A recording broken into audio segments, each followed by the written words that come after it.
Welcome, everybody, to the Paul Begley podcast. That's where we're going to be doing some interesting and insightful guests are going to join us, talk about world events, sports, the paranormal, conspiracy theories, what have you, but very interesting, and I think you're going to really enjoy it. We'll have different hosts as well. Heidi Begley will be here sometimes. BC Begley will be here. But right now, today, it's me, Paul Begley, and my son, Paul Drew Begley, or Paul Begley Jr. How you doing, Paul? Great. How are you? I'm doing great today. Great today. This is our first episode coming out, so we kind of want to give you a little bit of background with it. So on our first episode, we had Clyde Lewis from Ground Zero. But just a little bit background about what we're trying to do. And we want to invite you into our living, not just ministry, but we also want to invite in a secular audience as well. If you didn't want to come to church all day with pastor, but you were interested about the other side of his life as well, you can come here. We really just want to talk to a lot of interesting guests. I mean, for the most part, this is going to be a guest format show with pastor's interest, Heidi's interest, some of my interest as well. And people that reach out to us are more than welcome for us to finally meet them or meet them for the first time and hear more about them.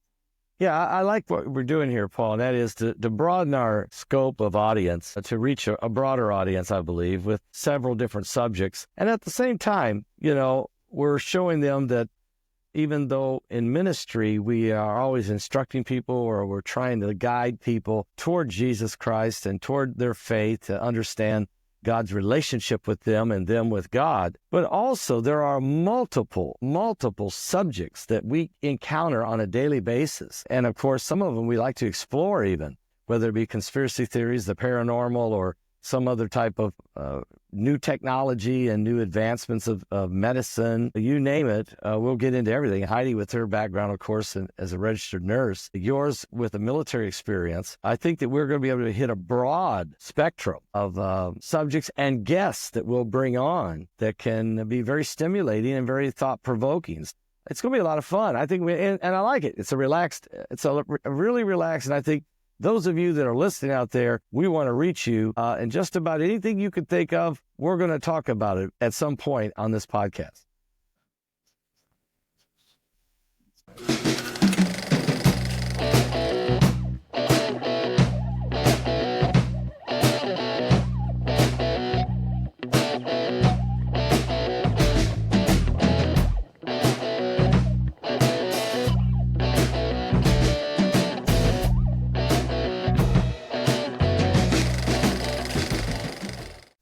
Welcome, everybody, to a Paul Begley podcast where interesting, insightful guests, that's right, intersect with world events, some sports, the paranormal, current events, all kinds of things, of course, and biblical analysis, all of it on this exciting broadcast. And so I want to welcome all of you here. As a matter of fact, got my son with me, Paul and Drew Begley. We call him Drew, Paul Drew Begley, and Clyde Lewis. So, Paul, take it away. Hey, yeah, I'm very excited to start. This is our very first episode of the Paul Begley podcast. And today we have a very special guest, and Clyde Lewis.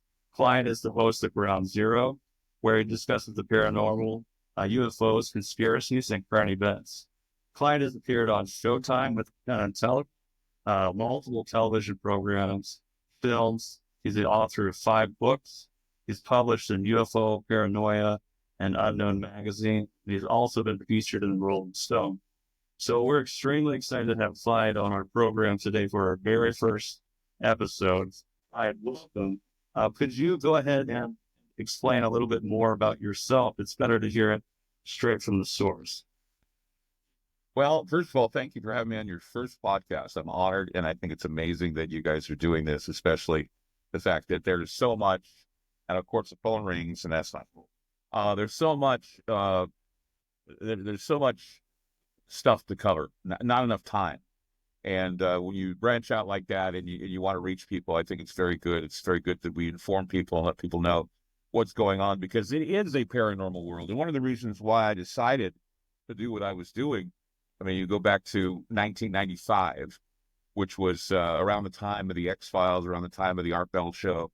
I was working as a rock jock, and I was offered a opportunity to do a radio show. One of my news colleagues said that he couldn't do his talk show, so he says, "I'm giving you the weekend, do what you want with it."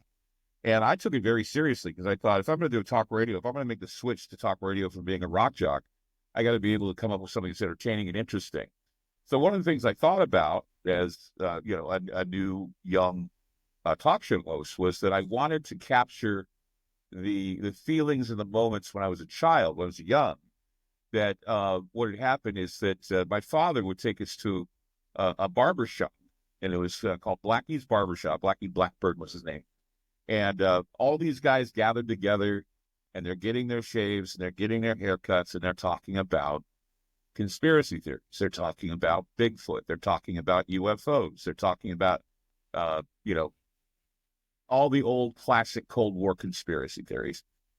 And I'd listen to these, and, here you are, you're amongst all of these trophies of deer heads and bear heads and jackalopes, and I'm thinking, the jackalope real? And, you're just asking all these questions.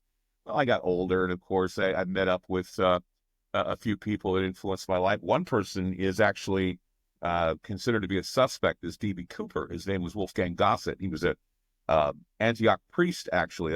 And he worked for the FBI.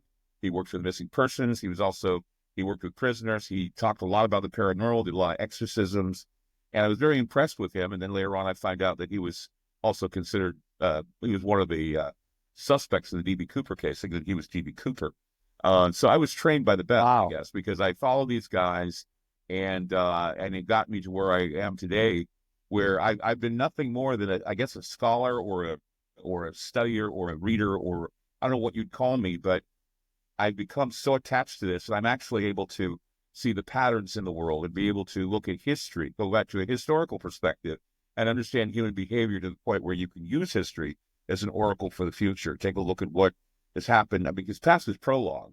And when you look at past and you see what happens, you see that, over time, we are lucky to live in a time where we can see the generations evolve. That's something that we should treasure and cherish, because, we are in the middle of history as it's evolving. And so we have to be able to, I don't know if we second guess it, but it makes it easier, I think, to be more prophetic in a way, because we can utilize all of the materials that are out there that are considered sacred, supernatural, or whatever. I don't have any problem with getting the facts from even some of the sources that would be considered occult.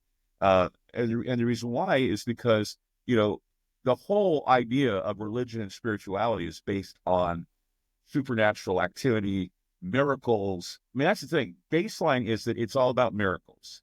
And whether they're good or bad or divine intervention or providence, we need to look at life as one big adventure. And I sit back and it's like I'm watching a huge TV program, and I'm like a TV critic, or I look at it as being like the weather. I'm a weatherman. I wanted to be a meteorologist when I was a kid. I wanted to grow up be a meteorologist. I ended up being a talk show host. I ended up being a rock jock. And, but I still, in a lot of ways, predict the weather. And I talk about the weather of things like politics, economy, even how supernatural things apply. I just did a whole show on Nosferatu and COVID and the plagues, and how the movie Nosferatu right now, I think, is basically it's kind of a predictive programming, a revelation of the method of bringing into the world the Antichrist, which I mix my religion in there too, a few religious things in there, because a lot of people are God-fearing Christians, and I'm a dispensationalist by being raised in a family where, I memorized Revelation 9. I was that into it. So, that's how I relate to Pastor Paul, is because he and I both have that bubbling mind in those areas where we see the things. And I'm very surprised usually when I come up with these ideas and I have him on the show, and immediately we both have the same opinions about Scripture. We have the same opinions about what's coming next. And so I know that there are people out there like me and like Paul and like others that do have a sense of the balance, which is the balance of religious belief along with the occult, along with all those things. And we find a medium where we can be like referees to this whole plan. And we know that in the end, God wins, but it's certainly interesting to do the play-by-play. And that's exactly what I do. Right.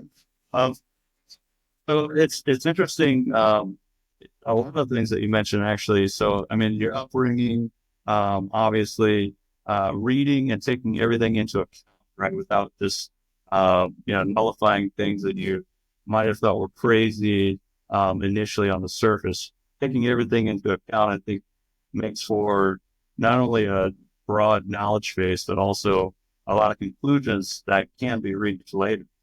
Yeah.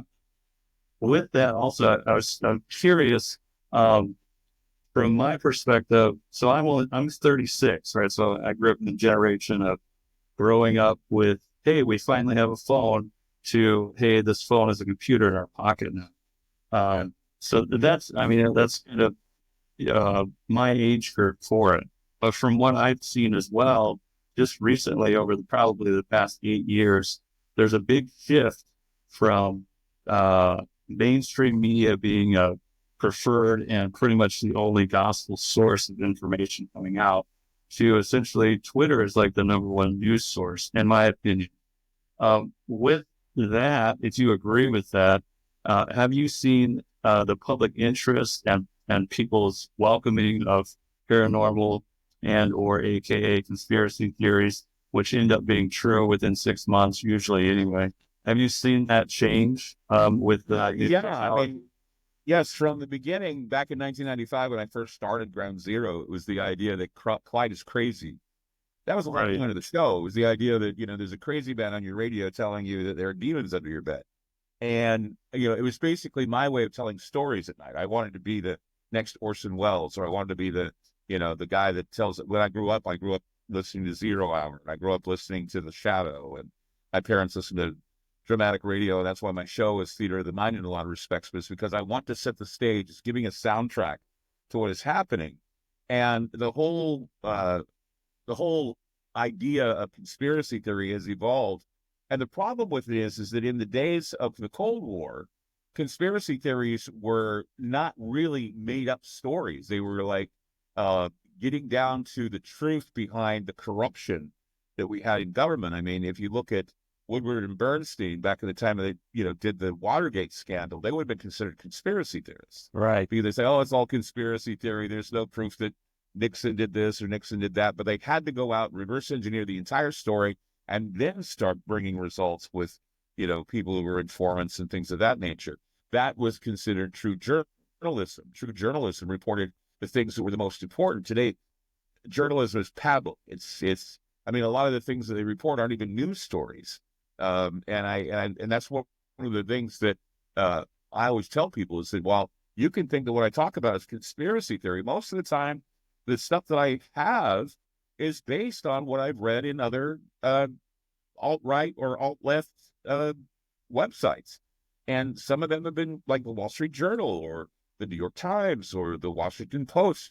All these stories are there. And then when you report them, people say, well, I didn't hear that. Well, it's because you're stuck watching network news. You don't read, you don't dig. In fact, I dig all over the worldwide. It's the World Wide Web for a reason. I basically go in and read the Hindustan Times, or I read Haaretz, or these are newspapers that are published outside of the United States to get a full view of what's going on. And a lot of the time, the bias in the United States it's propaganda, most of it. And I don't think that people understand propaganda. They weren't taught to recognize propaganda when they were in school. They weren't taught things like this in schools. They were just taught to listen and obey. And I'm not saying that we should just go in all-out rebellion, because no, that doesn't work. You have to be persuasive, and you have to be you have to have dignity and credibility. And I try to be as credible as I can. And, and like I say, most of what I do is I reverse engineer stories. I really don't sit there and think to myself, I'm a conspiracy theorist, because I've never really come up with any conspiracy theories per se. I just basically reverse engineer stories.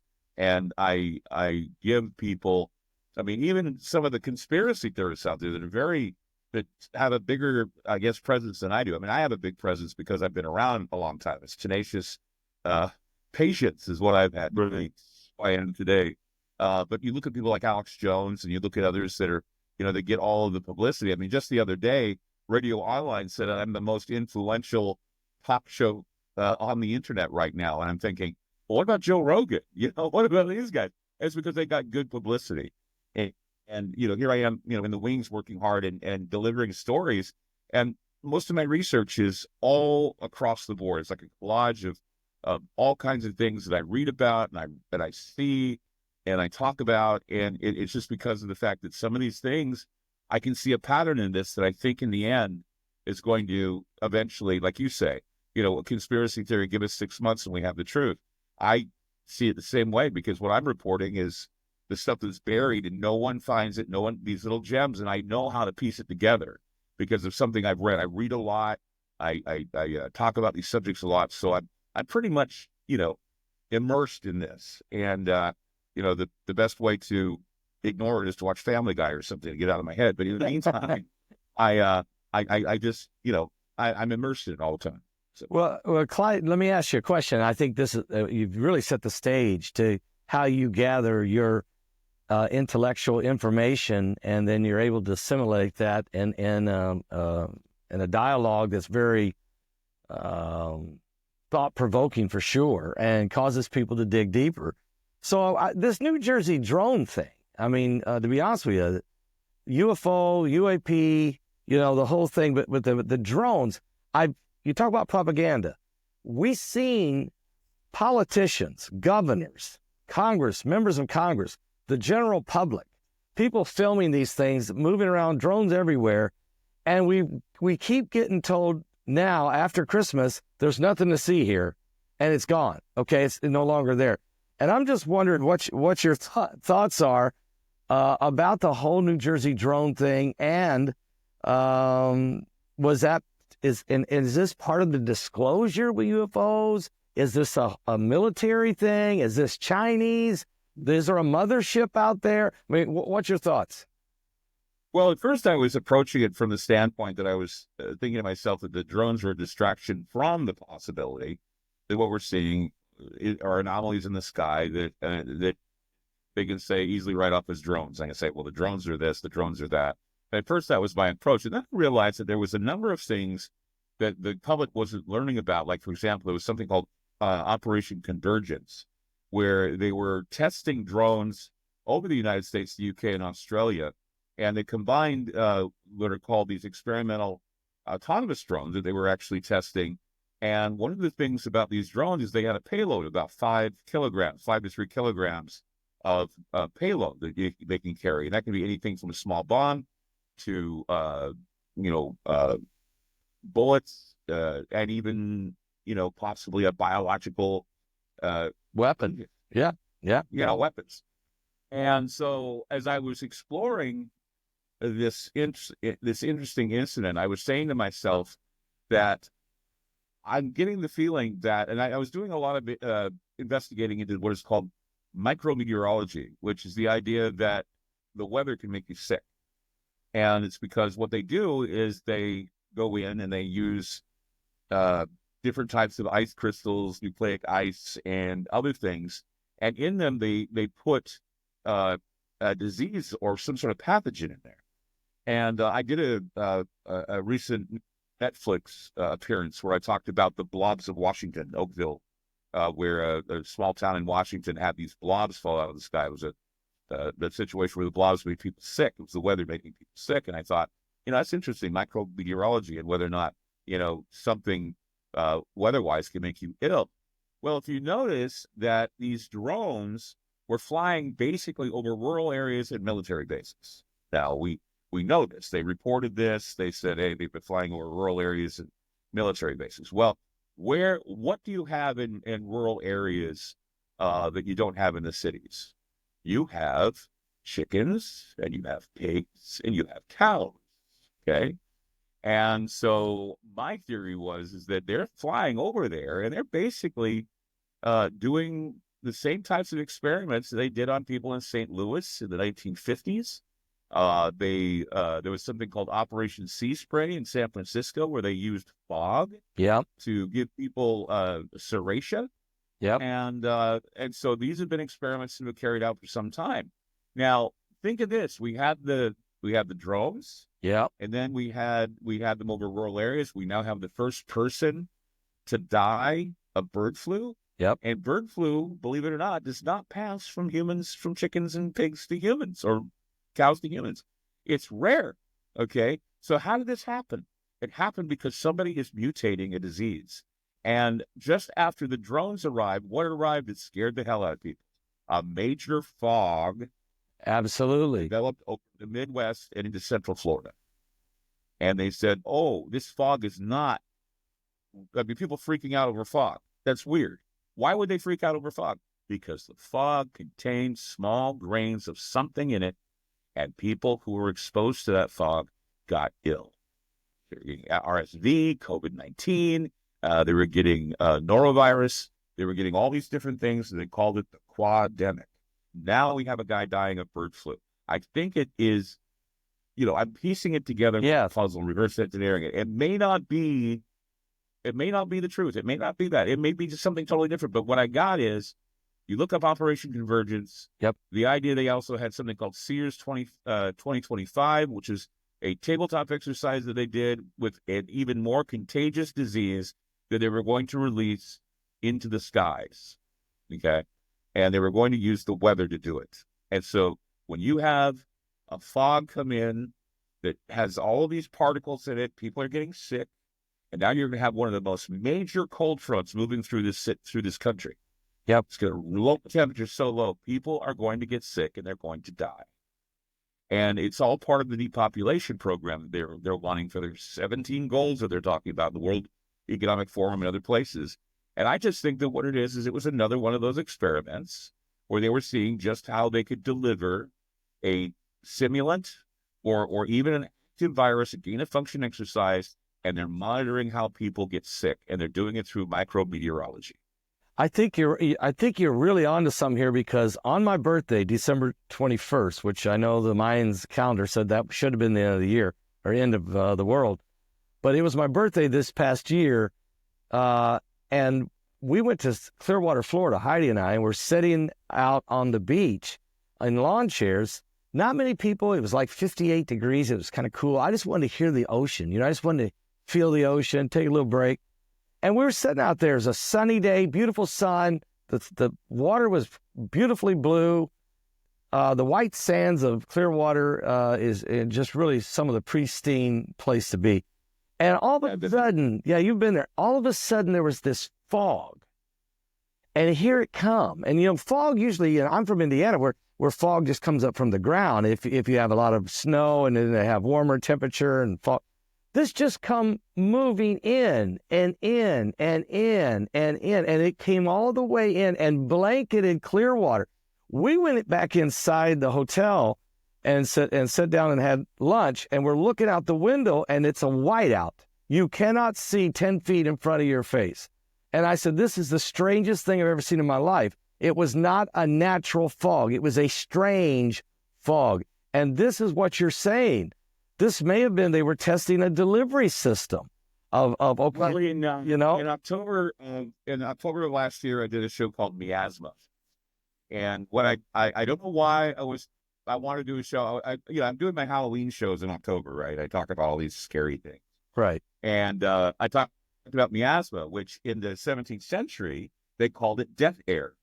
They called it night air. They called it cemetery air. And the reason why is because it would come in out of nowhere and it would smell of putrid manure and death and decay.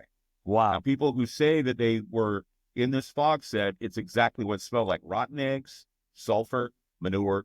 I've heard all kinds of things. And then the little particles. Now, I was reading somewhere that they were explaining the particles as being part of a Saharan dust storm, that somehow that, along with the fog, mixed together. BS. Yeah, no, I don't buy that, no.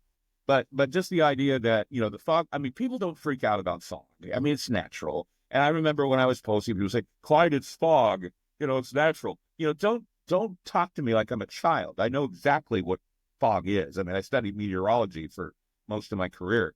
And so now micrometeorology is something I think we need to pay attention to, because if they're controlling the weather, and there is something called Controlling the Weather, or Owning the Weather 2025 that the Air Force had put out back in the 1960s, 1970, actually, no, I think it was 86. I thought it was the 60s, but it was 86. They were talking about how they could control or own the weather by 2025. And now we have people like Bill Gates who said they want to dim the sun. Now, how do they do that? They do that with fog. They do that with what are called stratospheric aerosol injections, which is CIA for chemtrails. Chemtrails, yeah. And so, they do this, and they do it right in front of us, and people don't want to believe that their government. I mean, there was something called MK Naomi that happened, years ago. Not much was done about or talked about with MK Naomi, but MK Naomi was where they were literally testing chemicals like cadmium sulfide and other things on places like St. Louis, places, Salt Lake City, Utah. They were doing all kinds of testing at Dugway and Hill Air Force Base.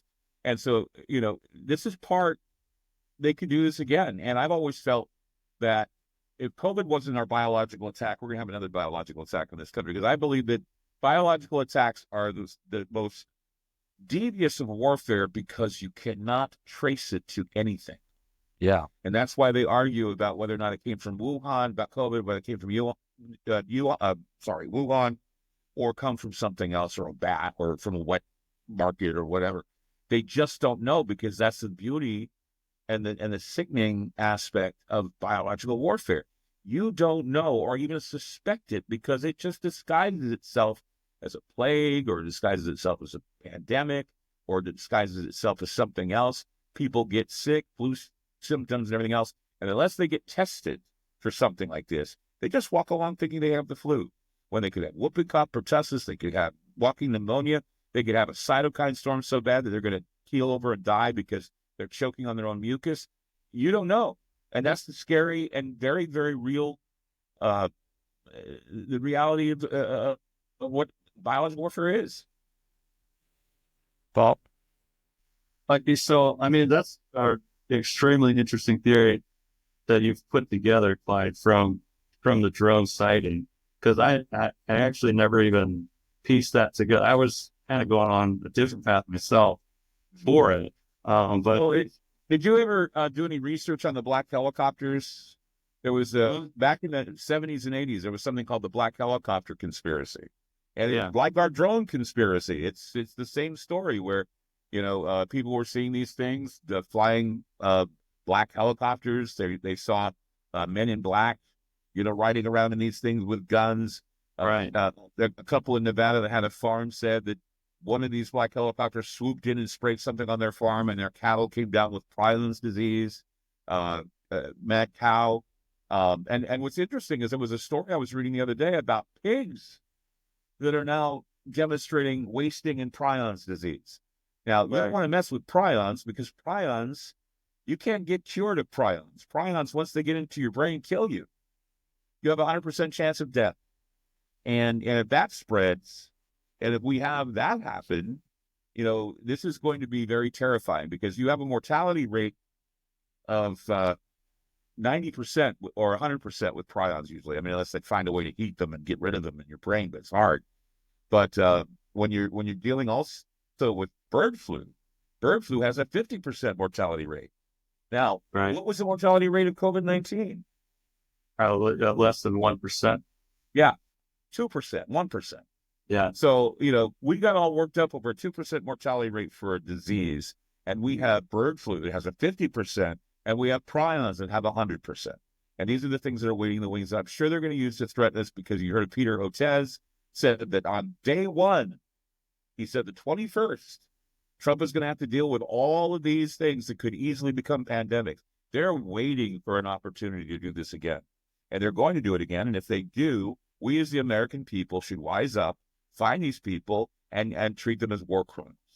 I mean, already Bill Gates is going into Africa again to test some vaccine that he says is going to, change the world. He's got to stop this. We got to stop playing with the human body. But they're doing this. People think that we need it. They think that we're vulnerable. But you hear people like Ivan Harari of the World Economic Forum saying they're all basically worthless machines that can be programmed at any time. So, when you have people like that in the world that are running the show, I think you have to be very careful about who you trust. Right. So, I mean, Yeah, I was leaving piecing that together. That actually our train of thought throughout the war. It's like it's just, you know, the other was telling us it's not ours. We don't think it's a foreign adversary, right? It felt like they were kind of ramping us up and also monitoring social media and people's reaction to it to potentially a movie, a Project Bluebeam episode or a precursor. One of the things, okay, I want to, for the record, tell you about Bluebeam. Okay. I want to hear this. I want to hear this. Please. All right. I want the public to listen to my words about Bluebeam. Bluebeam was a theory created by a guy named Sir Monast, and it had nothing to do with UFOs. You know what it had to do with? Faking the second coming of Jesus Christ. Wow. Wow. Wow. All it was. Okay. Okay. And many postmodern philosophers have said, including Jean Baudrillard, who was very well known because his thoughts made the Matrix movie. He said that the biggest cynical thing mankind can do is fake the second coming of Jesus Christ. Wow. And I believe that they will attempt to do this. They have the power to do this. Yep. And if you read what Bluebeam says, Bluebeam doesn't exist. It's a theory in the mind of a French guy, okay? Right. French-Canadian guy. And you read it, if you read it, you understand it. And the thing I've understood about Bluebeam was it wasn't about UFO deception and that everybody's going to believe in these fake aliens. It has nothing to do with that. It has everything to do with creating an image that would be considered deifying. It would be a counterfeit God, counterfeit Jesus, okay? And what would happen is it would appear in the sky, and it would appear as Allah. It would appear as Elijah or whoever is supposed to be the Messiah that's supposed to return for the Jews, or Jesus Christ. And then they combine the two together, and you have this immense God that has all of this wise whatever stuff that's going to basically please everyone. Because here's the thing, guys. You don't need Project Bluebeam to convince people that aliens are here. Okay? Right. In fact, the perfect example of this are the drones. Right. They didn't shine any Bluebeam aliens out there. All they needed was drones. And people are like going, the UFOs are here. They did the same thing with what happened with the balloon, the Chinese balloon. UFOs are here. That's true. That's true. Hey, it doesn't take a hologram to convince people that the aliens are here. Okay? It's not going to, I mean, all I have to do is get a government official, and believe me, they're doing it. You get a government official to just say, we have the bodies, we have the flying saucer. Biologics. We have the UAP. And biologics, that's all you need. And if you want to even go further, all you need is someone like a president or a world figure saying, we just got the message from space that the aliens are coming in 25 years and we need to prepare the planet. Wow. Right. All we need. People will believe that. People will believe that if one of the world, Ronald Reagan said that in a speech he gave toward the end of his presidency on the podium of the United Nations. He said, maybe the only way we're going to have world peace is if the aliens come and are threatening us. Maybe that'll pull us together. He made that scenario, but Walter von Braun actually said that will be the strategy. Walter von Braun, and this is the thing, is Carol Rosen is the woman who made that statement. Right, his secretary. And people don't know that she made the statement at the UFO Congress. Yep. Okay. So she was there talking about aliens existed. Yep. The thing that was the fake thing that she talked about was the alien threat. That's the part she made up, or he made up, whichever. He said the alien threat. The last card would be the alien threat. Yeah. So what she meant was, and this is how I took it, that the last card would be telling people that aliens are a threat and that we need to militarize outer space.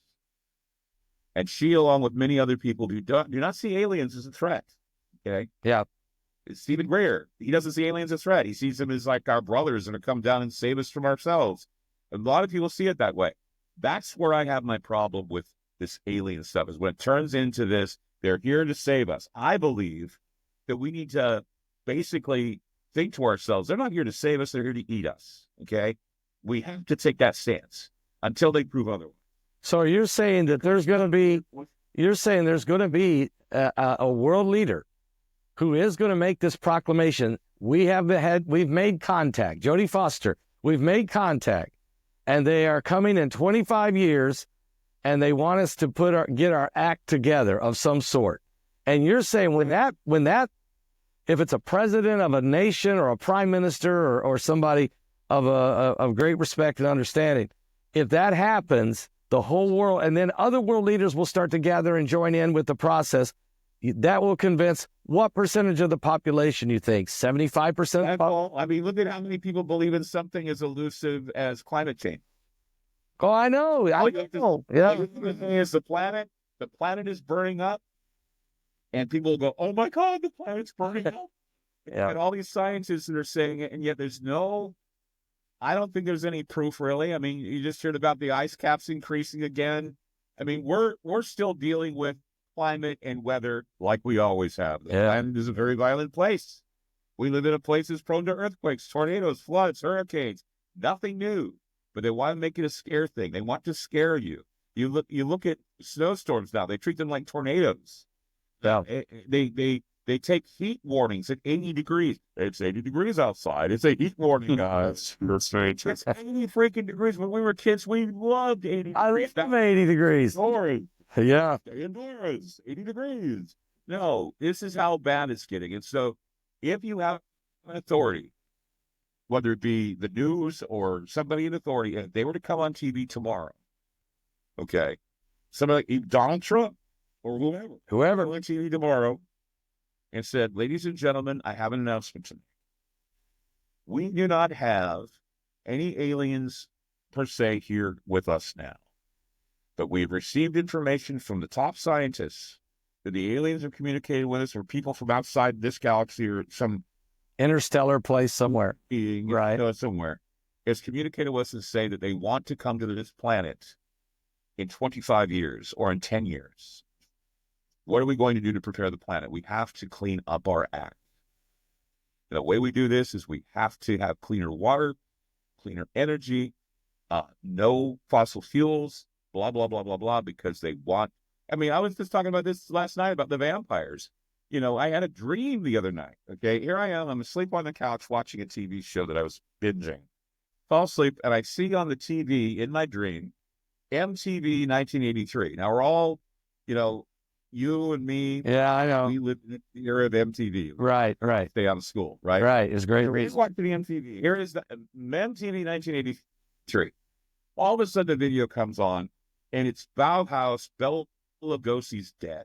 Okay, for those who were experiencing the Gothic thing when I was a kid. I was so Gothic, I was dead.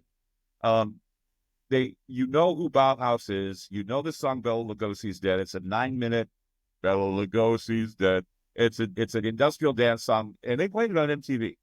So I'm watching this in my dream, Bela Lugosi's Dead. Martha Quinn, who was a VJ, comes on the TV, and she says, "That is Bauhaus with Bela Lugosi's Dead. Now you know why they're dimming the sun." I woke up. Wow. I had an epiphany. Yeah. Why are they dimming the sun? Because they're vampires. And they can't live in the light, so they got to have it as dark as, I got you. Yep. That's they got the people to walk among us, and they're having a hard time doing it because they're all basically vampires. Right now, what is the biggest scandal going on in Britain right now? Elon Musk calls out the pedophile. Yes, he did. Okay. The Sterner guy. You know who he was? He was the guy that looked the other way when Jimmy Savile was raping 500 boys and girls and having sex with their corpses. Yeah, This guy looked the other way. He looked the other way. The other way with this whole Pakistani grooming gang. That's another one. Yeah. And the UK wants to fight on that hill. They're saying, "Hey, Elon Musk is saying that it's going to ruin our relationship with the United States." My God, they're going to die on that hill, or are they going to investigate the possibility that there's this type of pedophilia going on in the UK? Right. Well, it's the same thing as it's the same thing. Turkey has yet to admit of 1 million Armenian Christians that they slaughtered in World War I. They still say it never happened. The Iranians still say the Nazis never killed 6 million Jews. They keep saying it never happened. I mean, it's crazy. You're right. The UK, Elon Musk has just called it out that, hey, the guy that's your prime minister, he was involved. He looked the other way. He knew what was going on. And are you guys but I tell you. Who's one of the biggest demons and vampires of our day? Jimmy Savile. Yeah. Yeah, absolutely. Yeah, look at the guy. And he dies, and he would pal around with the Thatchers, he palled around with the Prince, he palled around with the Royals, and they all go, oh, really? 500 kids? And he abused corpses of the 75-year-olds in the rest homes he'd go to? My God, this guy was a fiend. And they looked the other way. And now he's still standing by his thing saying, well, we can't possibly, blah, blah, blah. This is going to ruin our relationship. Well, you know what? The way to get on a stick is to do an investigation and then lie about it. But at least you're doing something. Yeah. Yeah. Don't deny it. Don't deny it. Admit it happened, but investigate it. And I mean, what are we doing with Epstein? He's dead, so we don't have anything to do with Epstein. Right. You look at P. Diddy. What are we doing with P. Diddy? Those freak out parties. Who's been attending the freak out parties? No one. No one knows yet. Yeah. So, I mean, there are vampires. Yes, there is. I agree. And they love the bloodletting and the sexual ritualism, and they're doing it right in front of us. Yeah. You just go, wow, that's entertainment. Yeah, that's horrible. Paul, tell him a little bit. Ask him a little bit about these guys, Luigi and these guys. Remember we? Yeah. Well, another theory actually. I was watching what's the guy's name? Sean Ryan podcast. Just there's like a former Navy SEAL. What's the guy's name? Matthew Allen Livelsberger, right? The Tesla Cybertruck driver, and it was the explosion on New Year's Eve, New Year's Day. I can't remember which. I think it was New Year's Day. Right. So I forgot the gentleman's name. He was in contact with Matthew was in contact with him, and it leaked out. They're calling it the manifesto, right, from Cybertruck. I could share it on the screen, but I'll just kind of read it here. So again, tying back into New Jersey drones, right? So if you look at this guy's quote unquote manifesto, it's just an email. It's not a manifesto.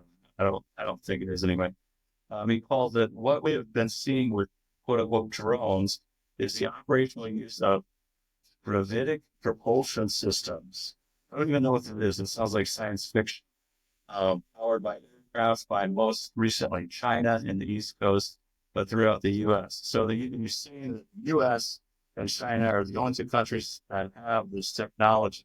So essentially, you read through it and you kind of piece it together. It sounds like he was asserting that the drones were actually Chinese, and that also the balloon that was flying over, what was that, a year ago? Yeah, about a year. Also Chinese as well. Well, gravitic technology is basically another UFO ruse. The idea that we reverse engineered flying saucers, and they have anti-gravitic or gravitic nature of how they travel. So, I mean, that's what he's hinting at. He's hinting at the fact that we reverse engineered alien craft, and that's what those drones were. They were re-engineered. And who knows? Maybe they were. I mean, all I know is our company called Auril, I think that's how you spell Auril. Auril is the company that was involved with convergence. And, but the whole idea of it, carrying, a payload is something that I suspect is that if it had a payload of anywhere between 3 and 5 kilograms, whatever they can drop or spray or do whatever they were doing, firing ammunition at barns. I don't know what they were doing, but certainly it's suspicious, and certainly it's suspicious that they won't tell anybody because they're doing, nothing good happens when somebody doesn't tell you what's really going on. Right. Absolutely. And I mean, so it's the other thing for it is, he was writing his emails, essentially saying, I need to get this out to the public, this information, because I'm not going to be here past the 31st. So he was planning the explosion outside of the Trump Tower already. What all the reasons why? I mean, FBI was essentially tracking him and also was one of the CID, the Army's FBI was. I don't know what kind of information known before yet. But I don't know. Do you have anything else on, or have you been following it? All I know is that between him and the New Orleans terrorists, we have connections to Fort Bragg. Timothy McVeigh Right. so claimed that at Fort Bragg he was chipped and he was basically programmed to do what he did at the Oklahoma City bombing. What did they do there? They parked a Ryder truck in front of the building and blew it up. Right. The thing with the other thing, it's another comparison. I mean, there are a lot of things that you can look at as pattern, and you see the pattern here. There's no pattern or no rhyme or reason why the gentleman drove his truck into all these people in New Orleans, but it has all the markings of terrorism, and so that's how they'll look into it.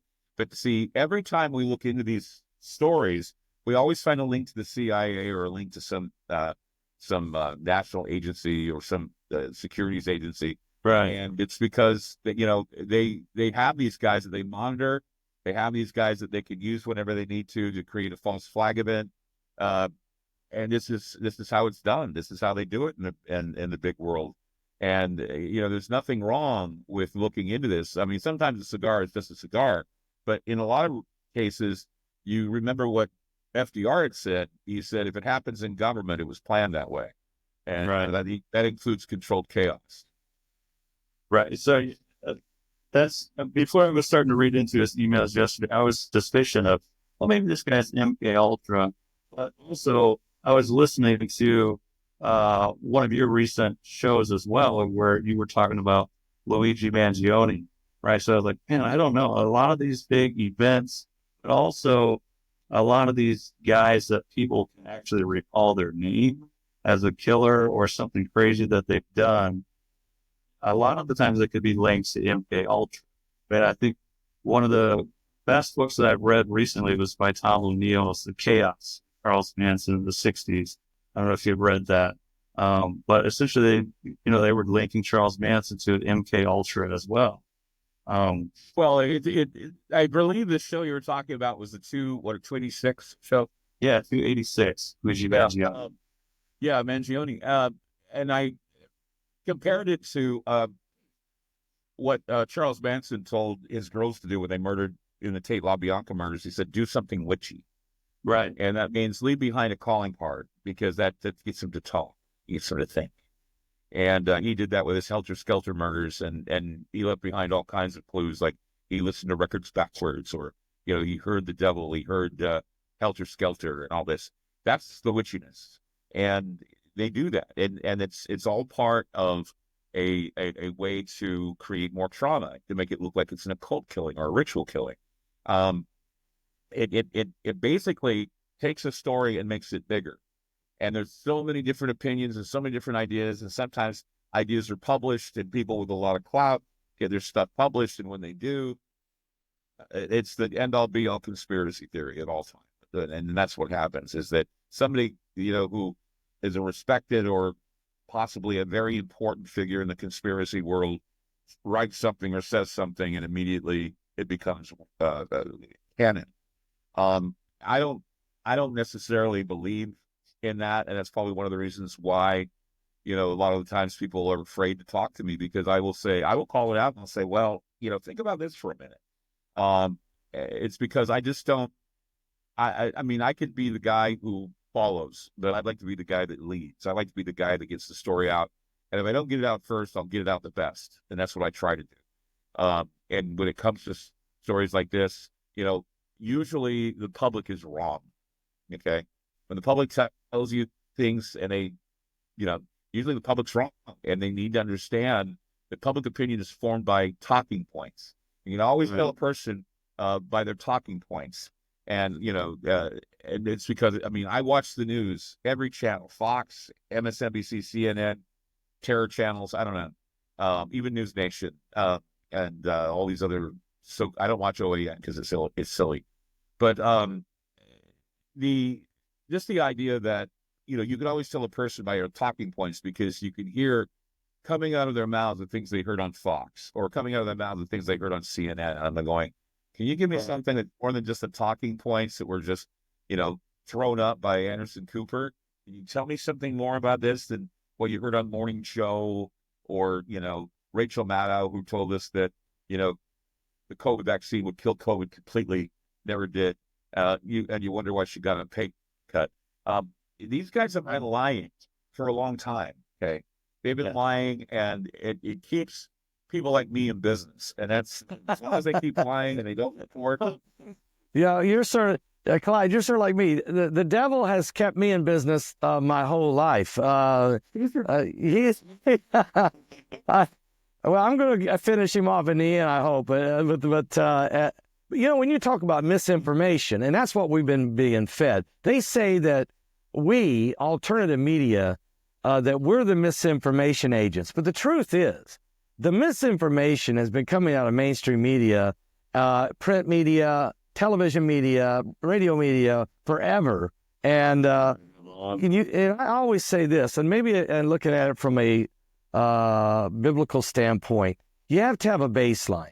Okay, so I take the Bible, let's say I take the Word of God, and I say, all right, that's truth, absolute truth. Let's make that a baseline. And then everything else, let's bounce off of it. Now, I know that's not what the media likes to do. They don't even want to believe that the Bible is the baseline. Okay, they don't want a baseline. And so this is what kind of creates a breeding ground for conspiracy theories and talk. But the talking points that you're saying, that it's somebody in a dark room somewhere. They create 7 talking points for the day. This memo must go out to every news agency because you hear the same, they like parrots. They're just parroting the same thing. Nobody has anything intellectually stimulant to say. They can't tell you how they really feel from their inside because they're reading it off a teleprompter. They're not having a show like we're having right now or a broadcast like we're having right now to where people who actually have some common sense and ability to read and understand and reason can have a dialogue like we're having that can help people understand what is the reality of the craziness that we're seeing. And so in this misinformation media world, Clyde, how do you keep your sanity and how do you manage yourself through all of those voices to bring out great content like you do? It's hard to do. It really is. It's exhausting. Actually, my wife doesn't understand that. She says, all you do is sit and write and then you go to a show. That's easy. No, it's really taxing on the head, and I don't think she understands that. But I mean, yeah, you're talking about mainstream media. The days of Edward R. Murrow are gone. Yeah, it's over. And remember Walter Cronkite? Oh yeah, as a kid, I remember him. Yeah. Did you ever know what his politics were? No, I did not. He did not reveal that. He didn't reveal that. He was a socialist. He almost leaned communist. He was a socialist. I would have never known that. No, and you know why? Because he never expressed it. No. Okay. Yeah. Edward R. Murrow, he was investigated for being a communist, but he wasn't. But he never. I mean, he may have, dabbled or read about it and talked about it, but he never put it in his news. Yet we have every freaking communist, every freaking socialist, every America hater in the world that's an activist that gets a microphone on CNN, MSNBC, or any of the other programs. And that's the thing. News is turned into activism. Yeah. It's not activism. It's not journalism. Journalism's dead. If you want to be an activist, if you want to be a journalist activist, there's something called editorial opinion. Yeah. Right? Just because you emotionally give me your opinion and you throw it in and you can always tell stories that are not, the journalists today are so bad. They say things like, like I was reading something today about January 6th. Okay. And it's about how on January 6th, they actually elected or they certified a rapist and a man who started an insurrection.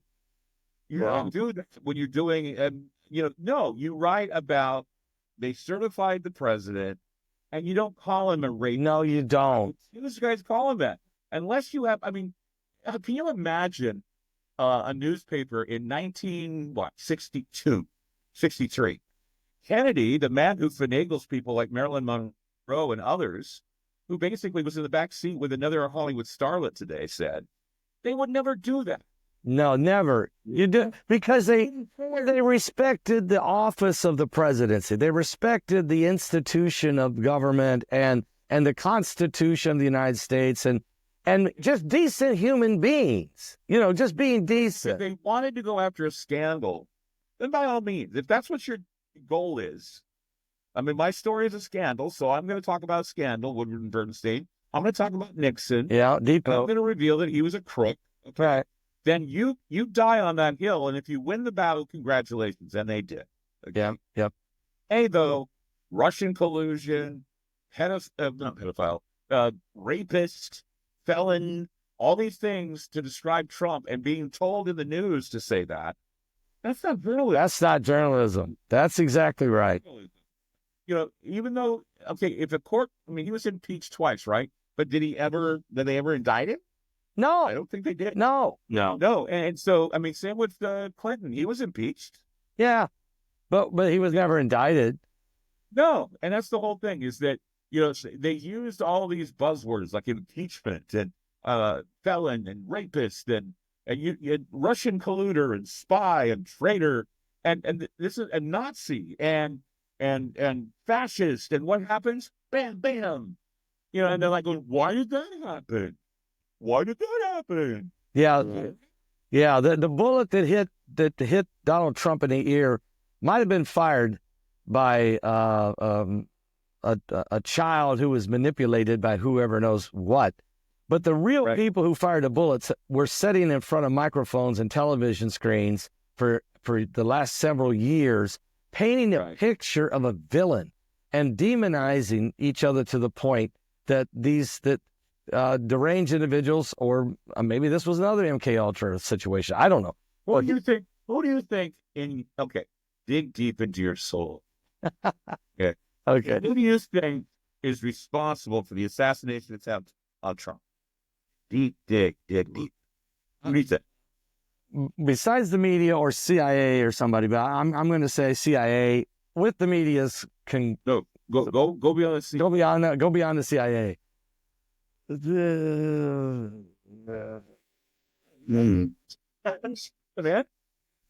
puppet master. I don't know. The puppet masters. Puppet masters. Well, who are they? The buck stops at the President of the United States. Yeah. Harry Truman. Harry Truman knew. Harry Truman did it. No. Yeah, but that's the point. This came from the top. Joe Biden. You're saying Joe Biden. Joe Biden is the one that authorized it. He put a target on him. He did.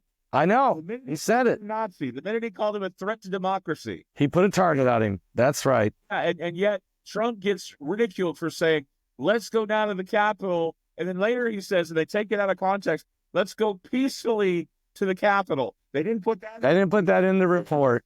That's not in the report. We heard loud and clear about who the damn Nazis were. Right. Who the threat to democracy is.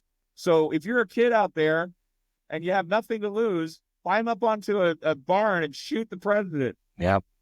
Yeah, you're right. You're right. You're right. And when whatever happened to the story? Gone. Oh, it's it's over. Hey, I got go ahead, Paul. I mean, that's just going to have the reason they do that, because even if, you're a person that actually reads multiple different news sources, watches multiple different things, right? Even if they continue to say these buzzwords that you just rattled off by, and we all know them because we've heard them 1,000 times, it's still effective. Even if you don't believe it. That's true. In the back of your mind, you're subliminally being told these things over and over and over again. So even if you know that's a lie, that's not true, you still have this belief. You got a bad seed. They're planting bad seeds. They're planting seeds in people's souls that fester. I mean, I really, really am very cynical about President Trump. Not that I don't think he's going to be a good president, because he did a good job, or his best job as he could under the circumstances when he was president.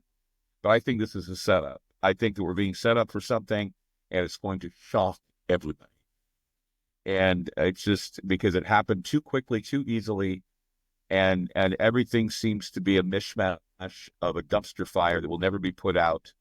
And Trump will try, but in this political purgatory we found ourselves in between the time of the election and the inauguration, you look at what happened during that time period.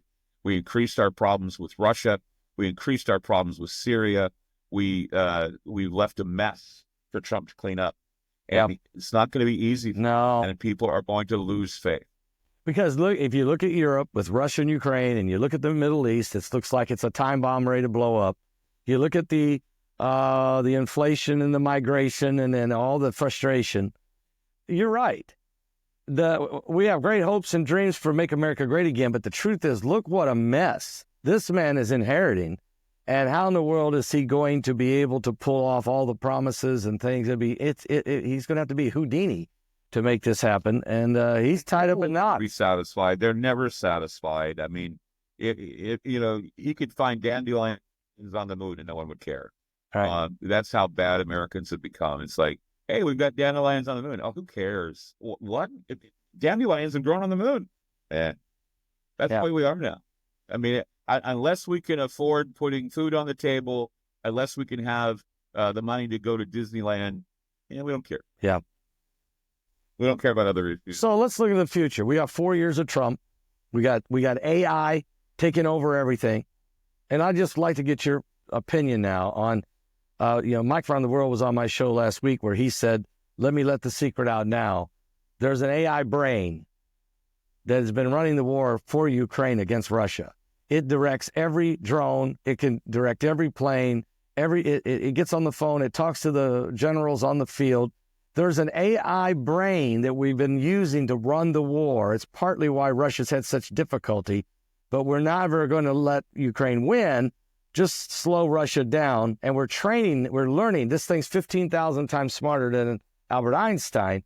So do you see our world, AI taking over? What do you think is going to happen in the next 4 years under a Trump? Trump's the president, okay, but with all the technology, AI, and all of its, for instance, I'll give you what AI did in my house yesterday.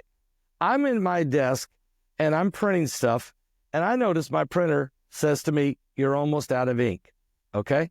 You're not out yet, but you're almost out. It's on the little screen. I never say nothing. I just keep working. Later that evening, I'm sitting there in the living room with my wife watching television. She gets an email from Alexa that's in the kitchen. Alexa says, Heidi, you might want to check your cartridge in the printer. It may be getting low. It might be time to order.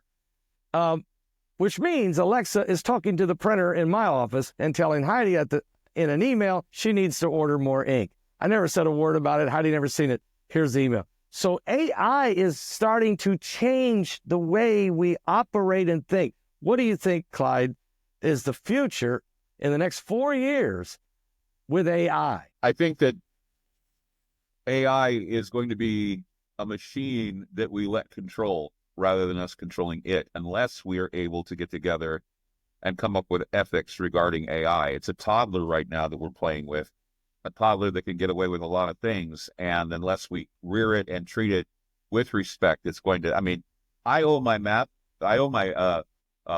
non-founded math skills on Texas Instruments. Yes.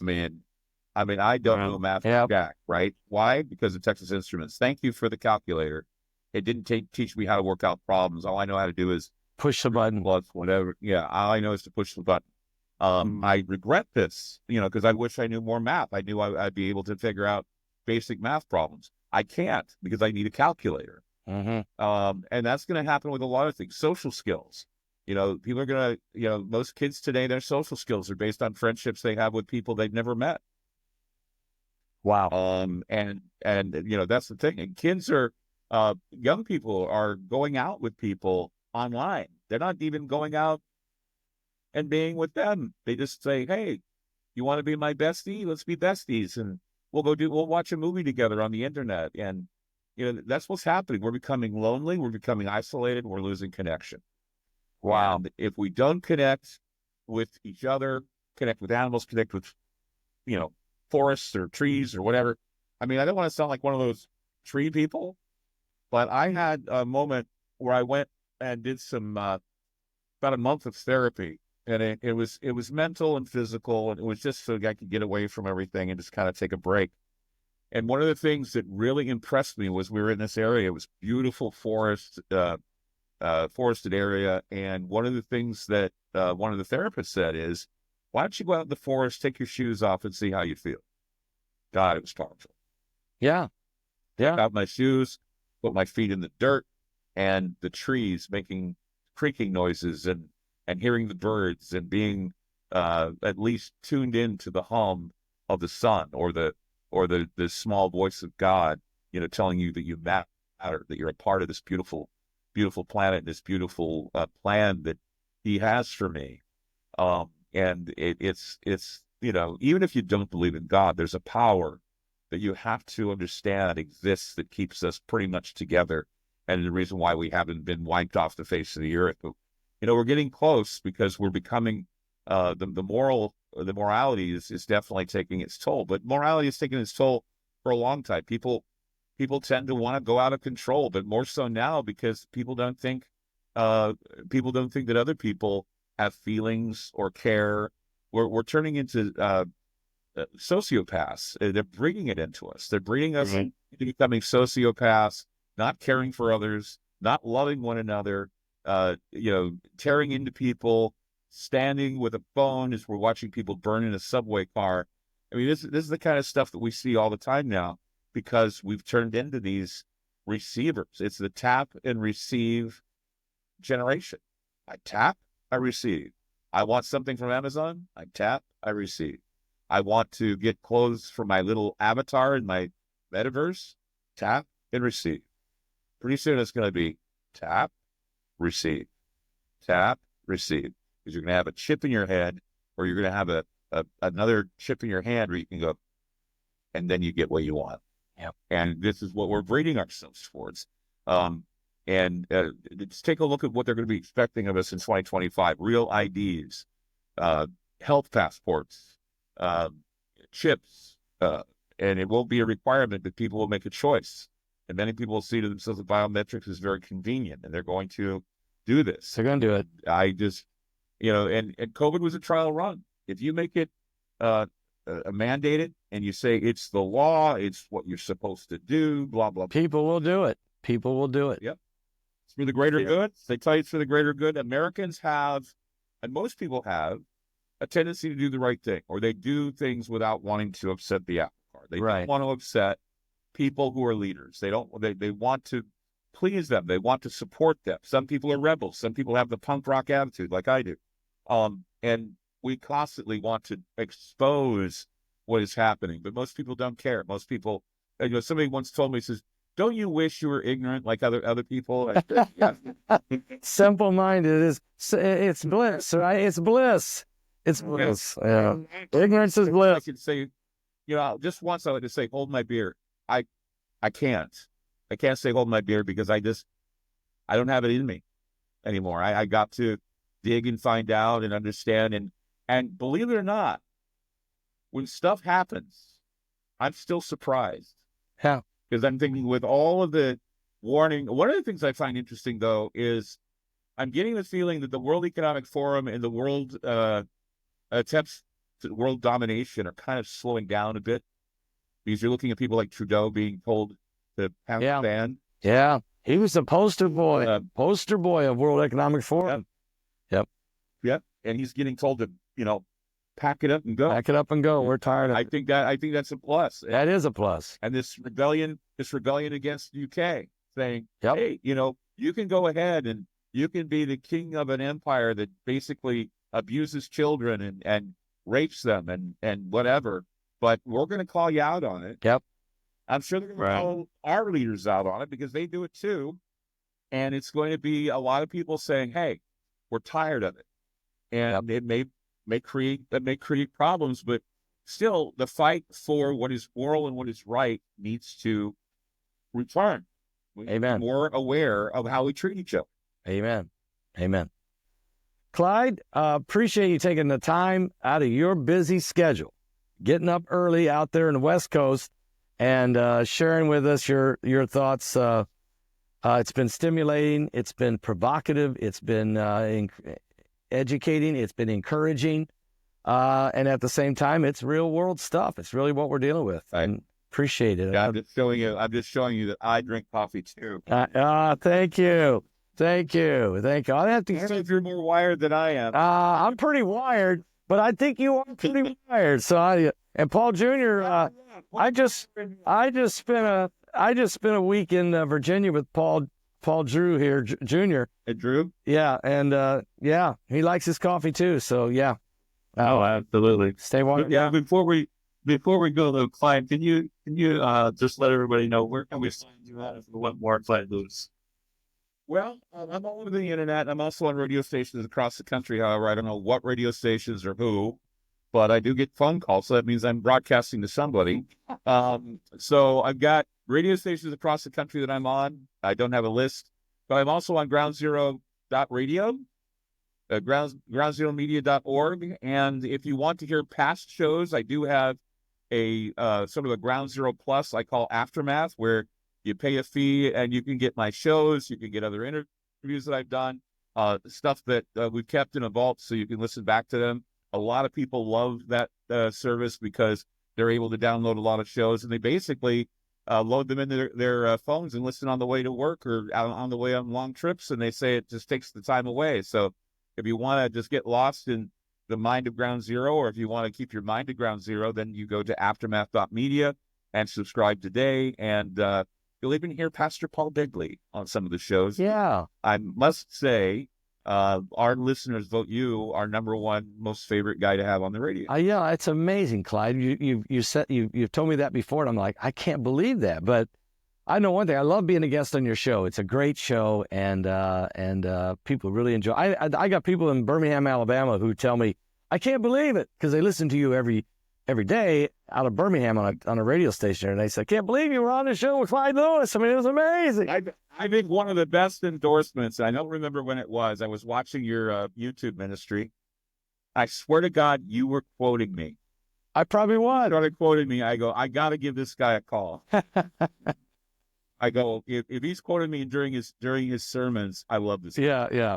Well, and you and I met, and yeah. I just, like I said to Drew, I love you, and I love the opportunity. But Paul, you know how much I love you. I think you're a wonderful human being. Hey, and I love what you're doing, and I love your fire. I've seen your sermons. If you want to see a guy preach, this guy's the guy to watch. He's amazing. Well, thank you so much, Clyde. We love you too, and thank you for coming on, being on our first podcast that we're doing. So thank you so much. Fantastic. Good. Thank you. All right, folks. I hope you've enjoyed it. God bless all of you. Thank you, everybody, for joining us today on the Paul Begley Podcast. New episodes will be released every Tuesday on all major podcast streaming platforms. For a video recording of this episode, you can watch and subscribe on our YouTube channel at Paul Begley Podcast. Hey, guys, we want you to connect with us. Follow us on X and Twitter at Paul Begley Pod. We'd love to hear your questions you want us to answer on the show. For additional Paul Begley content, go to our website at paulbegleyprophecy.org. If you've thought about it, we'll talk about it. Paul Begley Podcast.